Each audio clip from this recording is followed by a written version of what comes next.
Hello everyone and welcome back to Nate the Hoof Guy. Today's video, we're looking at her once again, 67, 68. Now if you don't remember this cow, we'll take you back to that very first trim. She had a white line lesion, or so I thought. Started out at the bottom, that little black dot down there, and then worked its way, however, all the way up toward the top. There was some separation toward the top of that claw that we need to remove, and this entire sole that you're looking at right now had to go. You'll see it here, the separation. From there, this is the first trim. 3 weeks later, we brought her back in the chute, and that's when we discovered that she actually had a pedal bone fracture in that foot. So we removed that bone, we wrapped that foot up, and let her go. 3 weeks later, we brought her back, and that's when it looked like this. Then we took this area, we cleaned this all up, wrapped it with salicylic acid. This is what it looked like cleaned up. Had to remove some more of that wall where there was a deep crack there, and we let her go. 3 weeks after that, we brought her back, and this is what it looked like. This is all new horn formation here, and it all solidified, and pretty much all of that openness was now gone. We still had some cracking along that white line from the laminar corium where it's separated from that pedal bone in that initial trim, but she was doing really well, and that was our last trim about 8-9 weeks ago now since we looked at her. At that time in that video, I got a lot of questions about that crack way up high on that white line. Why didn't I investigate that? Could that be a problem? Today, you'll see why I did not take that up. And that brings us to present day for number 67, 68. This is now approximately 4 to 4.5 months roughly from that initial trim. Now, if you want to watch all of those trims and get an idea of the extent of this injury, I suggest you do, because it was pretty incredible actually. I'll have a playlist at the end. You can watch every single one, all of them in order, and really watch that progression as she goes. I'm gonna get this foot cleaned up a little bit here, trim it down, and we're going to take a look and see how she's doing right now.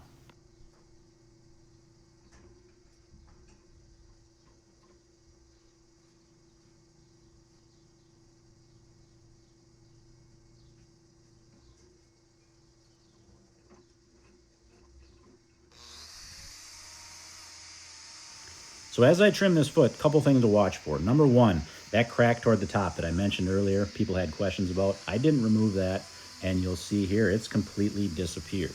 Just because there's a crack in that line doesn't necessarily mean there's a problem underneath. We've talked about that before. In this case, that crack was from on that initial trim. If you go back and watch, I had to remove that entire heel bulb area.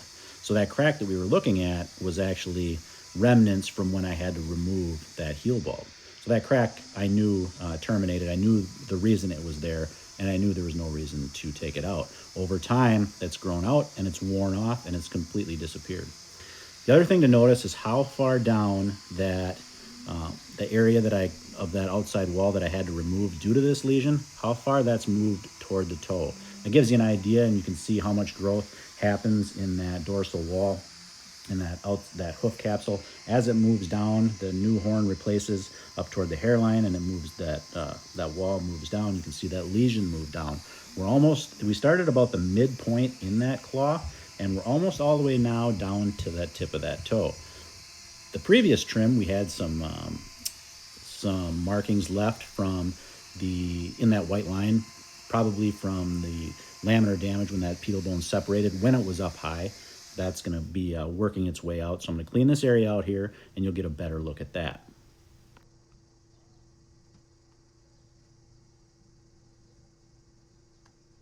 Another thing you're obviously noticing is the hemorrhaging that's going on in that claw. And I'll be honest, it took me by surprise when I saw this. But when I work on this lesion, you're going to see as I remove some of this claw, I've got good horn underneath. I got good white horn, which leads me to believe that this was some type of metabolic thing that we had a little period there where we had some hemorrhaging. I'm going to trim the left rear on her today and the left front. You're going to see some hemorrhaging in those claws as well. So that led me to believe that the same situation was going on here. Obviously, this claw was more compromised, so you were going to probably see more hemorrhaging. The reason I don't put a block on this lateral claw is I don't want to isolate weight on that claw if there is hemorrhaging. If something were to go wrong with that lateral claw, I'm not sure what that medial claw looks like on the inside, what that pedal bone does. I'm not sure if it can withstand concentrated weight, so I'm not going to deal with that.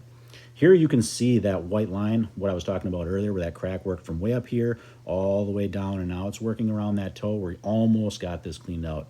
This is that hemorrhaging I was talking about, a little bit concerning. You'll see that in the other claws as well. I'm not too concerned about that, and with the way she's walking, I think she's past whatever that insult was, I think is gone now, so I don't think we have to worry about that.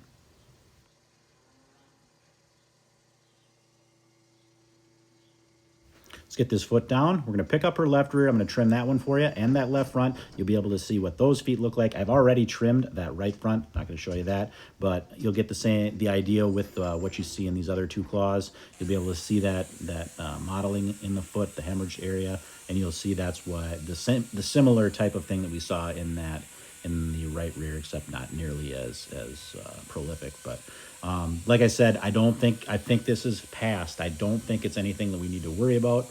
And kind of the way we judge that is how she's walking. If she were to still be tender on her feet and have that modeling, that's going to tell me that there's still something going on in there that I probably should be trying to figure out how to deal with. But for whatever reason it might have been, feed related is my guess. Something that she didn't settle right with her, and she had a little period there where she had some hemorrhaging.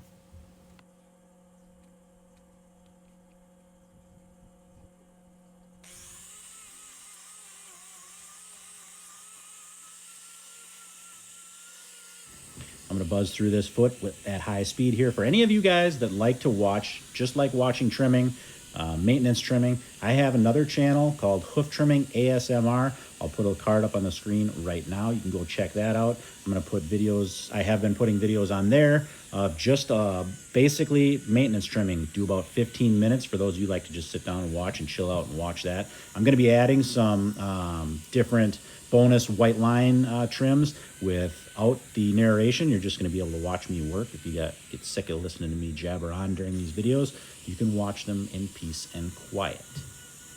That channel will be all fresh content, no duplicates, so don't think you're just going to see the same thing over again. It'll all be fresh stuff. So check it out. Let me know what you think, and we'll go from there. Let's kick her out and see how she's walking. You'll see she's doing beautifully. For any of you that are still here, that are still watching this video, you get a little bonus calf footage at the end. Thanks for watching, guys. We will see you all on the next one.